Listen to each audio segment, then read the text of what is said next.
Julle gaan nie glo wat ek nou vir julle gaan vertel nie. Ek en Hermon is vandag op 'n plaas, daar in die Dwaalboom omgewing, en ons is besig met 'n veldontleding, en Hermon sê vir my, Tjaka, kyk hierso. En hy wys vir my daar 'n bossie wat vir my net 'n onkruid is. En hy sê vir my, Tjaka, hierdie is basiliekruid, basil. En ek sê vir hom, Hermon, basil in die bosveld, sommer daar in die bos. En hy pluk 'n blaartjie en hy kreukel hom, kneus hom en hy ruik en hy sê, dis basil.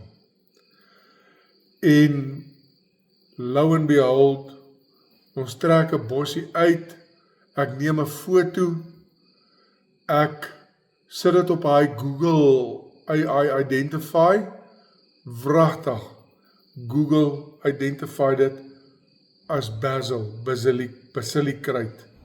Jy gaan nie glo nie, ons het wille bosveld basiliekruid ontdek op 'n plaas op Dwaalboom.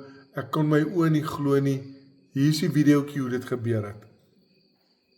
As hy, kyk, eerstens, ek is Herman Creer, kameraman van Game Farm Net, en ja, belangrik, skryf in.